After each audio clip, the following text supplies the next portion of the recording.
Dr. Watson, would you kindly close the door behind you so that we can limit the price of your carelessness to merely hours of work rather than days? My apologies, Mr. Holmes. I found myself rather taken aback. I saw tidier houses in war-torn Afghanistan. Are those my surgical needles? I ran out of tacks and the matter required immediate attention. Was that my supper? Plainly not, for I was the one who ate it. I set it aside for this evening. And for that I am grateful. Is that my bed? Watson, since you've proven yourself a master of observation, might I ask you to apply your skills to a more pertinent question? Namely, the whereabouts of today's newspapers. They are the key to everything. The newsboy is usually reliable. Medically speaking, I often find that the key to everything is good sleep. In a bed. Your papers are here, on the table. Let us see what the postman brought today.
This mess is getting out of hand. What will the landlady think?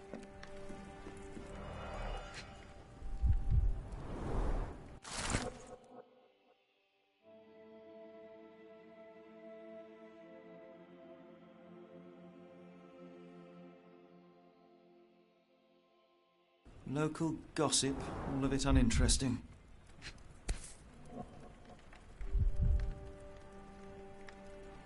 Your order from Barnes' bookshop has arrived, Doctor. Barnes insists on delivering the books to our door, even though we could easily walk to his shop. That's good service. Another letter from Werner. I never reply, but they keep coming.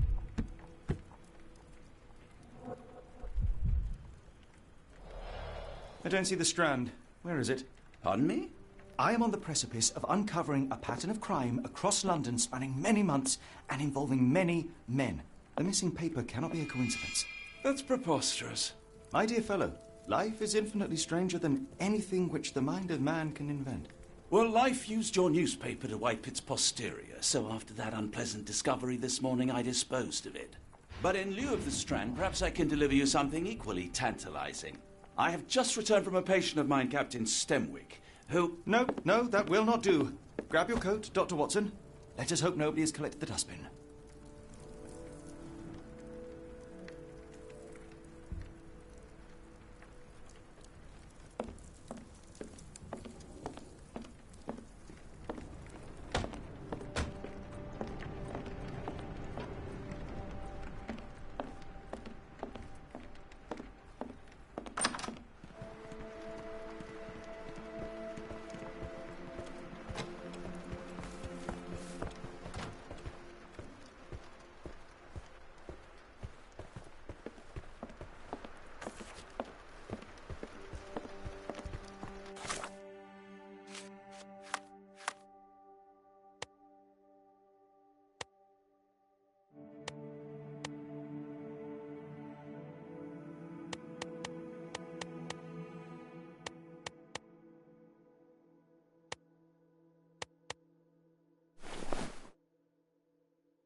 cactus spine. If it gets in your skin, it's awfully tricky to remove, and when laced with poison, the perfect assassination tool.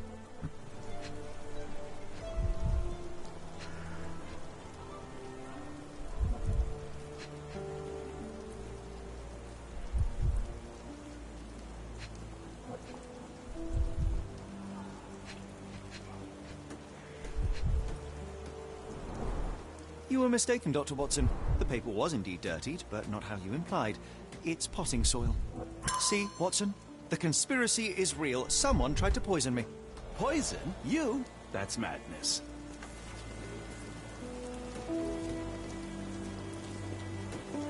Get the Strand! Get your copy of the Strand here!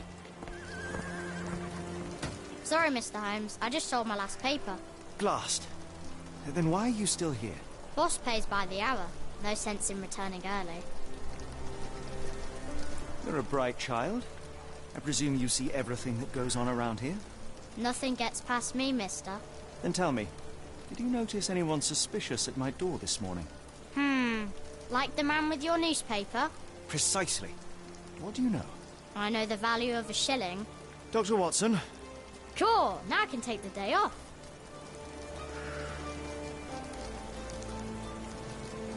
Can you describe the man you saw?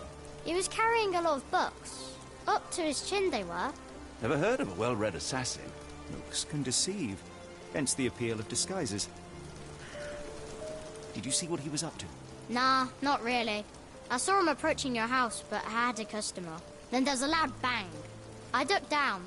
Not because I was scared, because I wasn't. I had to protect the merchandise. And all I could see was him kneeling at your door. Which way did he go? Not sure. I was distracted by customers. Sorry. All right. You earned your shilling. That'll be all. Thanks, Mr. Holmes. Maybe I could be your eyes and ears, if you have more shillings.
From Get that, the Mr. Strand. Holmes, murder? Get your copy of the Yes, Strand Barnes here. has its quirks, but he also has his scruples. Not every pawn knows it's part of a game.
Hello there.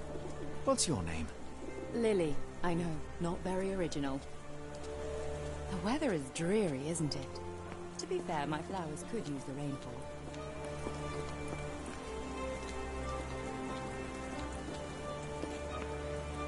Can I ask you a question? Excuse me, what? I'm not sure I know.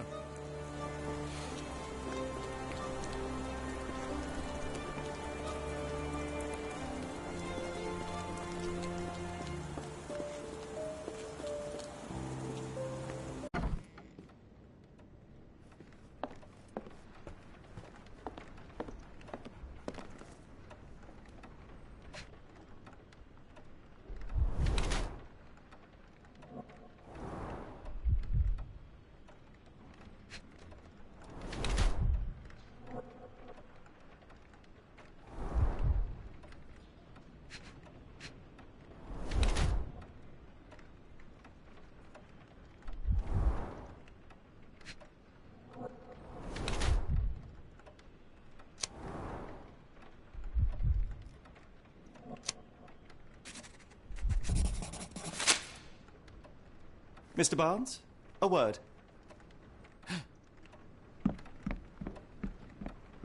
Oh, for goodness sake.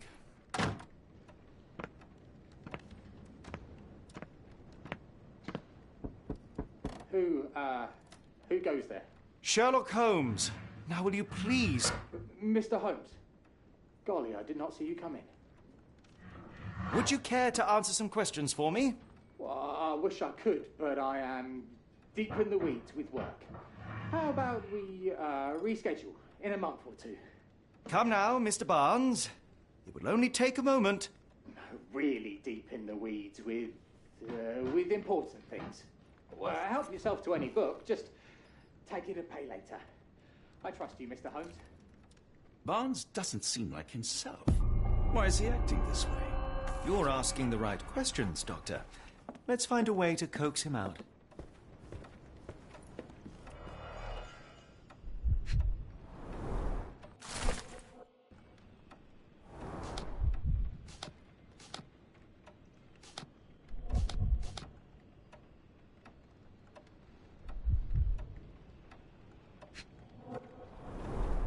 Basics of cryptoanalysis, cryptography in Egypt. It appears Barnes has an interesting hobby.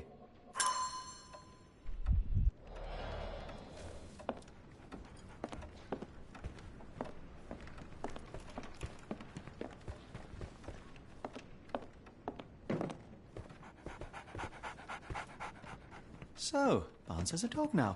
Who's a good boy? The ladder is broken. Recently, judging by the freshness of the wood.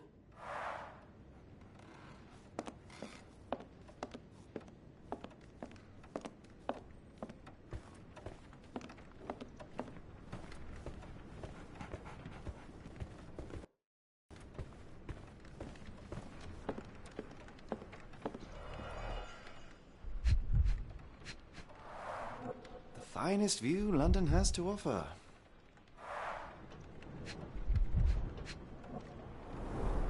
In the language of Mycroft's secret agents, it's a sign. Dried flowers are replaced when the job is done. I wonder who the recipient is. An improvised stand, but it does make the flowers more visible.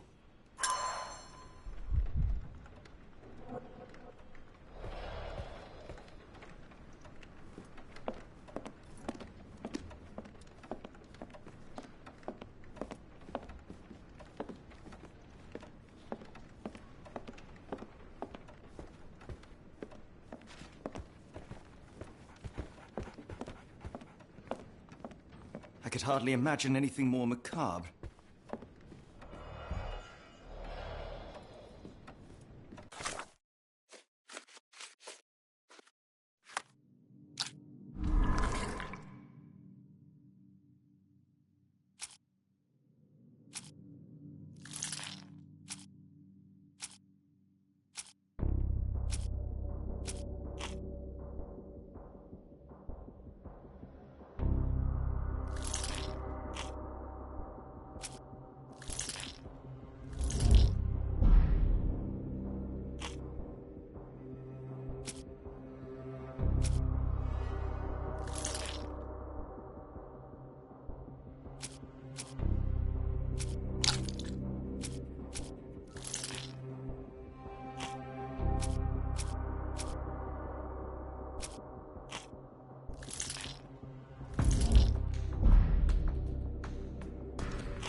Barnes has always been a little odd, but this is uncharacteristic even for him. Apologies, but I can't hear you. Please come back later.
We're looking for a cactus needle in a haystack. A spine in a book stack? No, come on, Watson, think.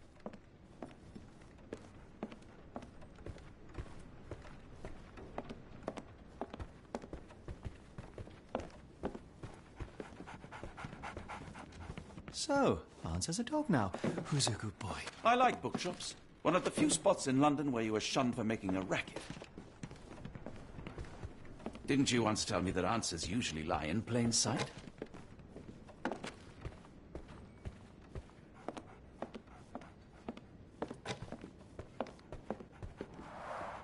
The ladder is broken, recently, judging by the freshness of the wood.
I should have worn something warmer. People don't tend to come out for flowers when it rains. Perhaps I should try selling door to door.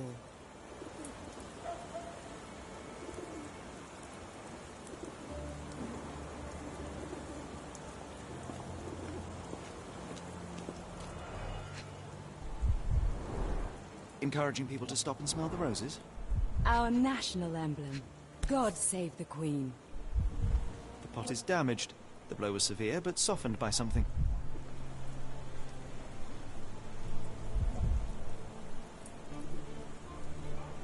Familiar spine? Is this what I found in my dustbin? It must take patience and care to produce a bloom so beautiful. I imagine so. I merely sell them.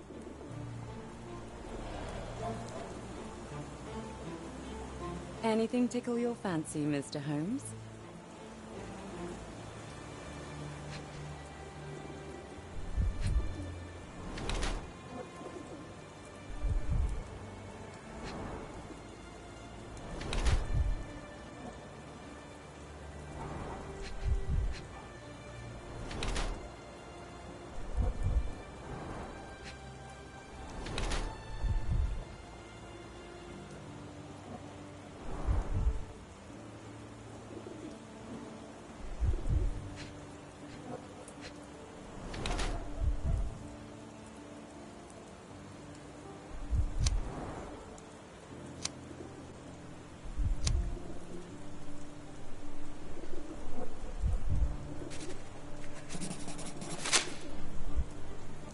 Mrs. Fleming, you look particularly lovely today.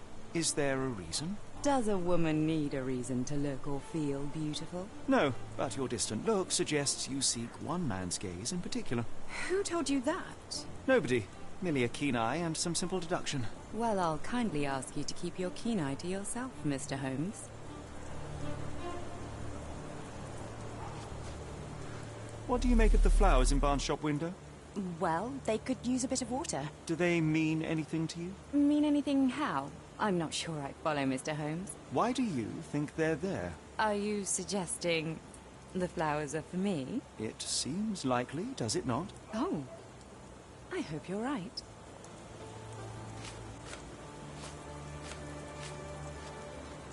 One of these things is not like the other. Come again? The cactus. Those fearsome spines can prove a devil to remove, and the sap is often toxic. And a rose thorn can give you tetanus, but we still grow them. The cactus seems comparatively harmless, though you have me thinking it must be valuable. I was under the impression that you knew its price already. Your guess is as good as mine. The first time I saw this cactus was when I came back from my break. Are you familiar with Mr. Barnes? Yes. No, not really. Well, in a way. What on earth does that mean? I know who he is, of course, but we haven't shared much more than a look. A look? Yes. Each morning I go for a walk in the park with my dog, and most days I spot Mr. Barnes there with his new puppy. So we see each other. Actually, we once met briefly while our dogs played. He was quiet and seemed unsteady as he approached. But since then, we've never spoken. I often see him staring through the shop window. Sometimes I wonder what he thinks about that would etch such longing onto his face.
I think perhaps I have been chasing shadows. Do not despair, Mr. Holmes. Even the best of us make mistakes. We better tell Mr. Barnes what we've learned. Mr. Barnes, I know what you did, and I know why you did it. I'm sorry, Mr. Holmes. I can't hear you very well from behind the door. You ordered a cactus from the plant catalogue and then left it for Mrs. Fleming as a gift. You place flowers in the window to get her attention and wear high heels to appear taller and more desirable. You are her secret admirer. I couldn't read this morning's edition of The Strand because it was covered in soil and spines. I know you dropped a cactus on it and then fled. Barnes, it's Dr. Watson. Rest assured we are not interested in disclosing your personal affairs to anyone, including Mrs. Fleming. Please come out. All right, then.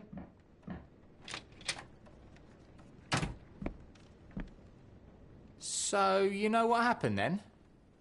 I was on my way back from the post office, having picked up the cactus and some books. It was quite an awkward package, heavy too, and when I got to your door, I dropped the cactus in your paper. Forgive me. I needed that paper to prove a theory and prevent a crime. Your actions were rather disruptive. Your clumsiness carrying the post is matched only by the clumsiness of your romantic gesture. Oh, it's true.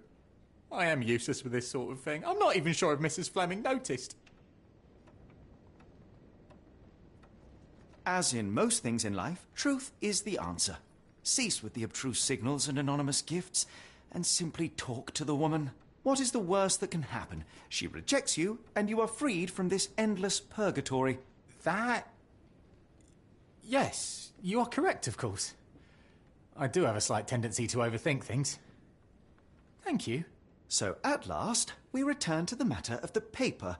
I'm investigating a string of burglaries.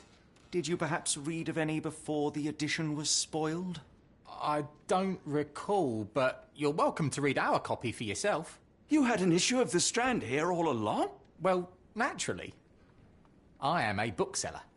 I have a subscription to every magazine and newspaper in London. So you ought to be familiar with the concept of burying the lead.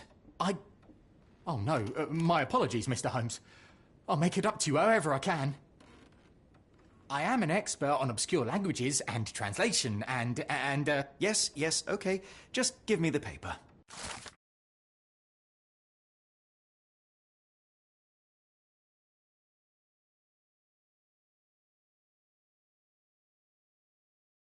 Come, Dr. Watson. Let us put this matter behind us.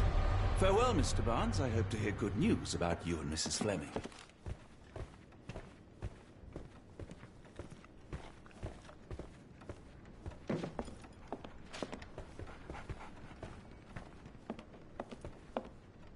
Well, that was an utter waste of time. An assassination did seem rather unlikely. There was supposed to be another burglary. I was certain of it. Something you wish to say, Doctor? No. Well, only that you have a remarkable faculty for deduction and pattern recognition. And that perhaps, if ill-applied... I see things that are not there. Yes. It is London. There will always be burglaries. Doesn't have to mean anything. So it seems. Forgive me. Without something to occupy my mind, I turn into an entirely different animal. Which brings us back to my news from earlier. I think I have a case for you, a real one. Truly? Indeed. Though perhaps not as thrilling as your stories from Cordona. A patient of mine, Captain Stenwick, told me that his servant disappeared. I said I knew just the man to help. What do you say? Oh, Watson. Yes, I know it's not the most tantalizing mystery, nor the story to launch my writing career. But it's brilliant. Let's go. Oh, good. Well, his house is nearby. Come.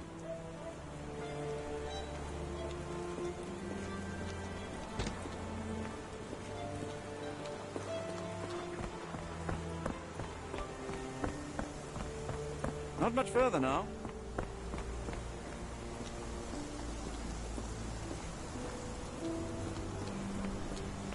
Is this lousy attitude of yours because of my altercation with Inspector Lockhart?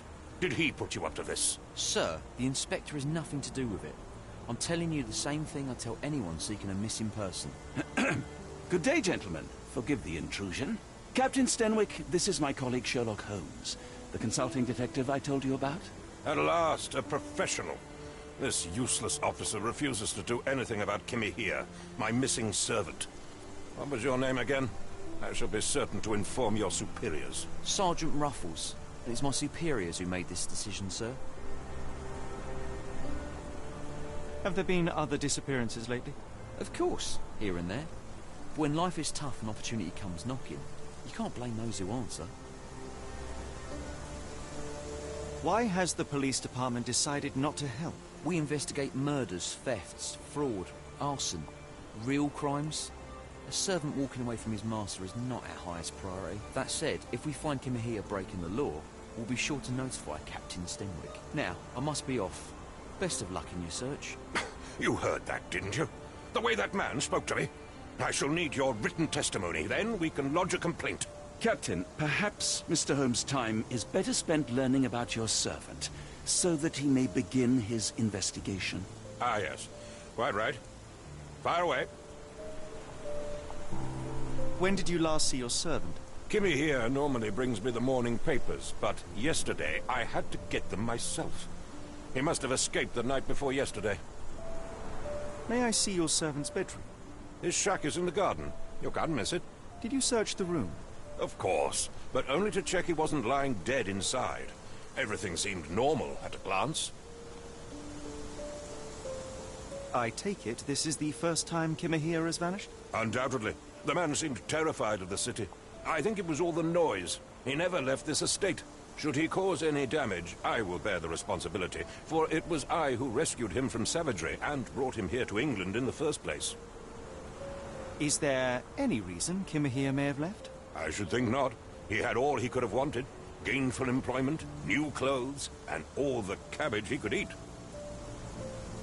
Did Kimiha make off with anything of value? Heavens, no. I would have mentioned it to Sergeant Ruffles. Still, he must have fled with some money on his person. No. I kept his wages in my safe. For security. Tell me about Kimiha. He's foreign. A Maori. All the way from New Zealand. Biggest man you've ever seen. And as strong as two. Dark hair and fearsome tattoos. He doesn't speak a whit of English. Never bothered to learn. But I made do with pointing. I invested a lot of money in him, so he must be found. All right, Captain. I think I have enough to get started. We shall first take a look around the mansion. Go ahead. I'll be here, mentally drafting my complaint.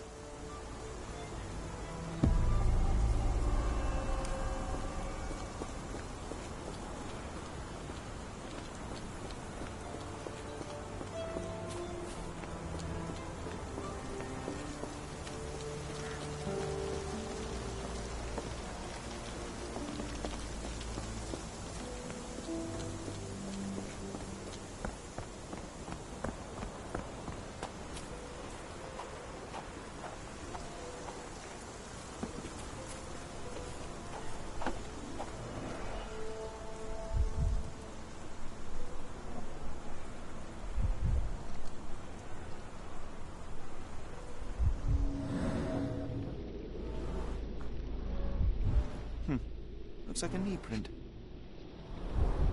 A shoe print, roughly size 11, with a worn-out sole. These are a workman's boots. Chewing tobacco.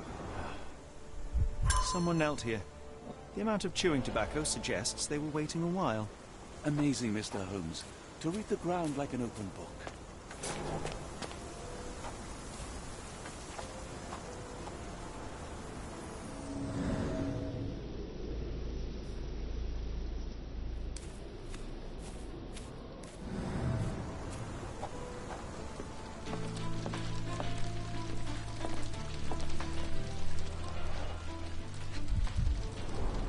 Impressive. The sack of grain retained the shape of an impact. Someone hit their head here.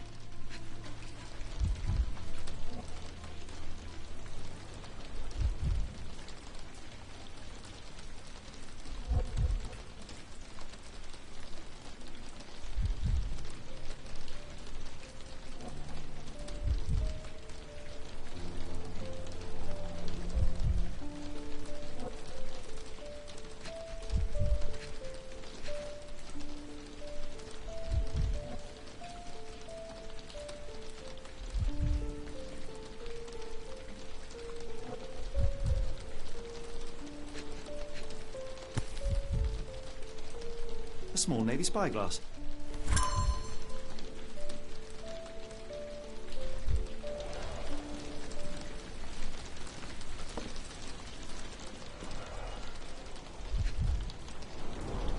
A scrap of Hessian.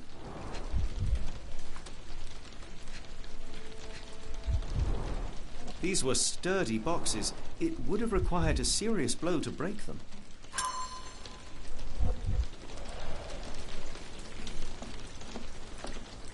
Clothes made of Hessian. Is Stenwick really so miserly?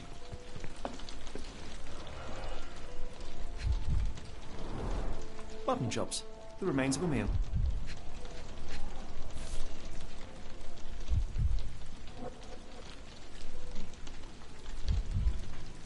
A heavy chemical odour. Lend me your nose, Doctor. Ah, I'll never forget that smell after my time in Afghanistan. That's an opioid, Mr. Holmes, a narcotic. The ashes are long since cold.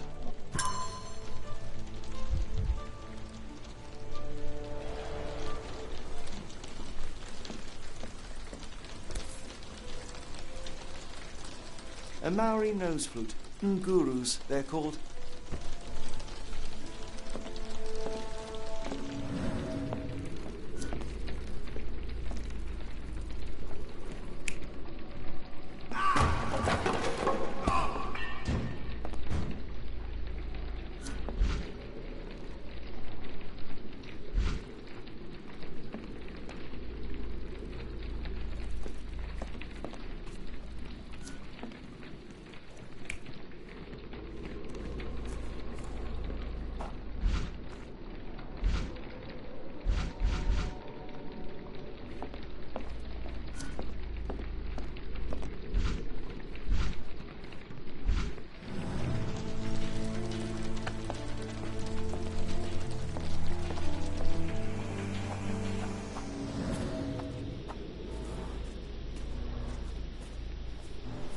have left these tracks. They seem fresh.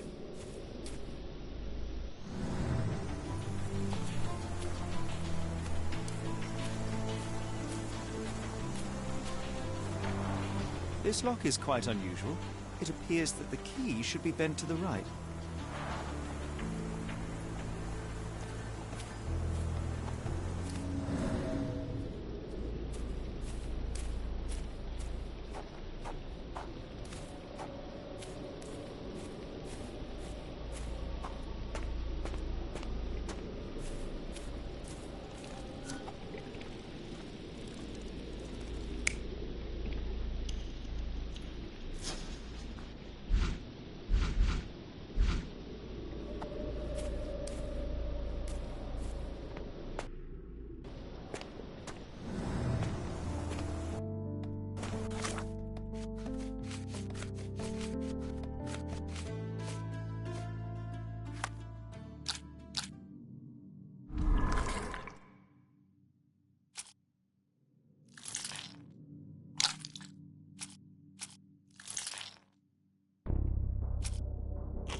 The door to your garden has an interesting lock. Yes, I have uncommon locks on every door of my mansion.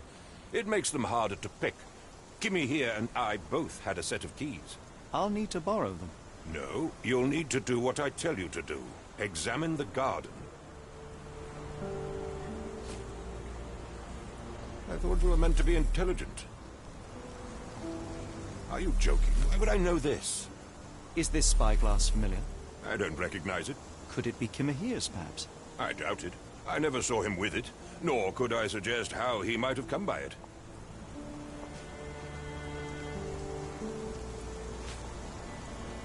I came across a pile of Hessian clothes in the shack. Are they Kimiha's? Yes. I had to give him something to clothe himself. He seemed unfazed by his bare skin, but I found it distracting. Are you joking? Why would I know this? Do you happen to know Kimiha's shoe size?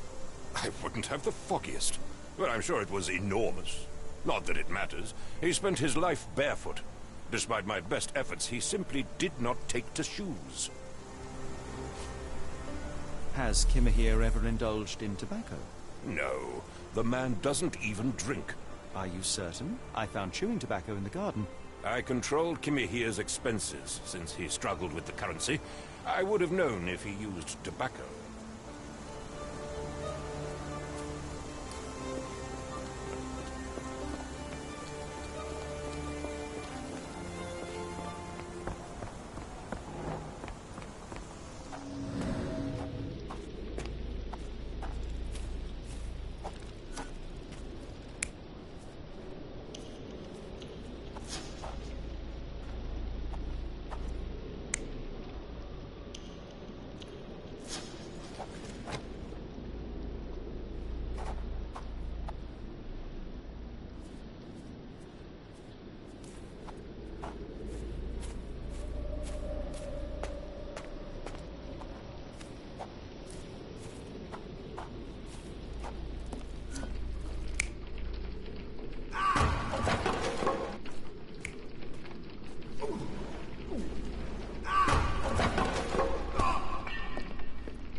coming through it.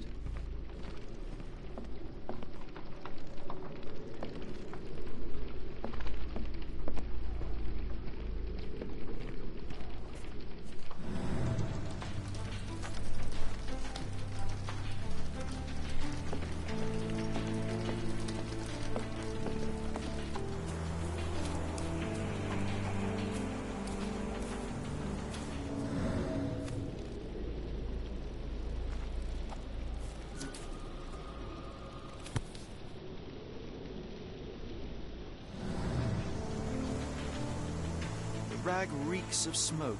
Someone plugged the chimney.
This lock is quite unusual.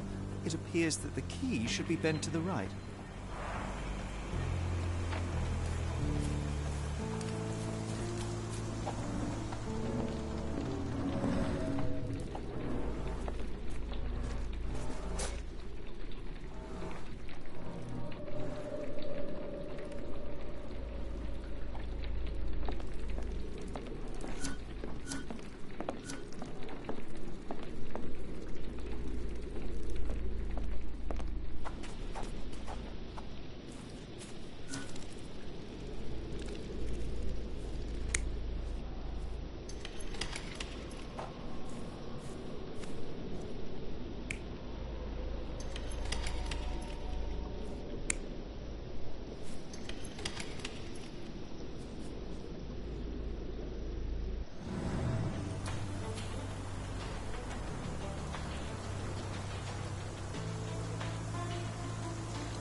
Someone moved a cart to this spot and then took it elsewhere.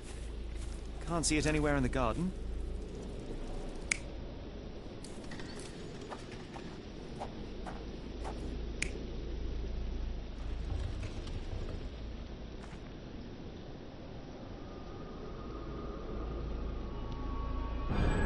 Surveilling from afar, the intruder waited for a window of opportunity. When Kimiha went to sleep, the man crept up to the shack and slipped narcotics down the chimney pipe, then blocked it with a cloth. Kimiha inhaled the sedative and fell into a deep sleep. The intruder tried to move him, but the man was heavier than expected. The intruder fell on the sack and dropped his spyglass. In order to transport the servant, he had to use the cart. The final challenge was opening the garden door. Luckily for our intruder, Kimiha had the key in his shack. Remarkable. It makes total sense.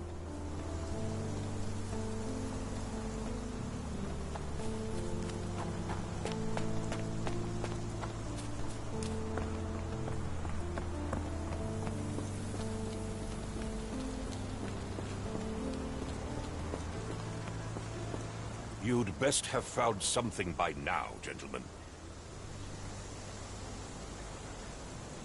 I fear that someone may have spied upon Kimiha.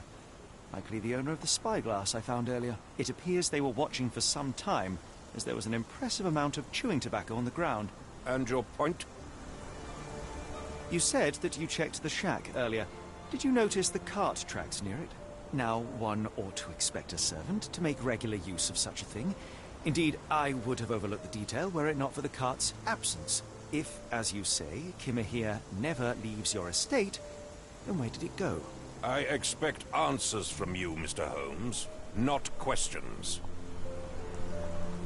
I found the residue of narcotics in Kimiha's brazier. There are several explanations, perhaps your servant's recreational interest, or an attempt at poisoning. Cut to the chase, Mr. Holmes. I won't keep you in suspense any longer, Captain. Kimiha was abducted by the owner of the spyglass. When your servant fell asleep, he slipped a narcotic into Kimiha's brazier to make him sleep even more soundly. In order to carry a man as large as Kimiha, the intruder stole the cart and rolled him right out of your garden. Now, hold on. All this simply to tell me what I already know? Why haven't you found him yet? I only arrived a moment ago. It is, frankly, incredible that I have already deduced so much. Every second you dawdle here, waiting for me to stroke your ego, is another second wasted. I'm not interested in the how, the why, or the who. I am only interested in recovering my investment. Spare me the claptrap, boy, and go and fetch my servant.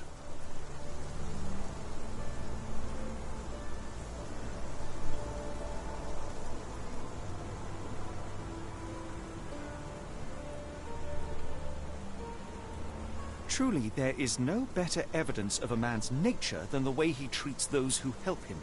And you, sir, are a brute. The cruelty of your ignorance about the Maori people, your selfish attitude to a man's kidnapping. The point is, Captain, We're telling you this for a reason. The intruder fled through the garden door, and we need a key to follow his trail. Well, then you should have led with that. Here you go. I hope you'll return soon with good news. And in the meantime, please teach your companion the art of brevity.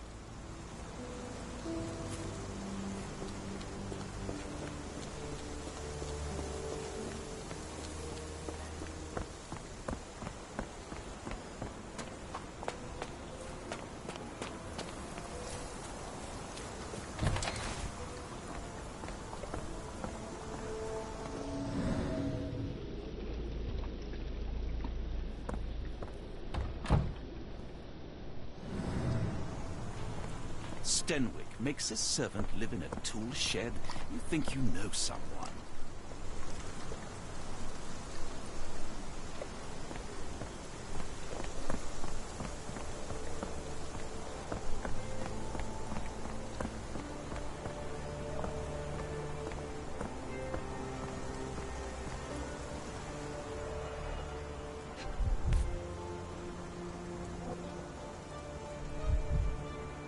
Roy Soulsby. Could that be the name of our man? A strange substance. I have my suspicions based on the color and consistency, but would you care to hazard a guess, Doctor? Well, it's odorless, but from the way it absorbs water, I'd say saltpeter. Then we're in agreement. Well done. Sturdy rope, professionally tied in a Portuguese bowline. This knot is often used by sailors to create a bosun's chair. Wheels picked up grass along the way. Kimiha's cart, I gather.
Strand proved not so useless after all. The saltpeter accident. Doctor, do you recall?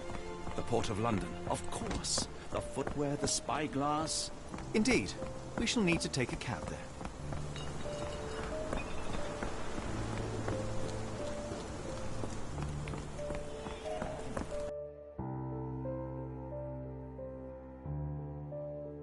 Where to, Gav? The Port of London, please. I will show you where to stop.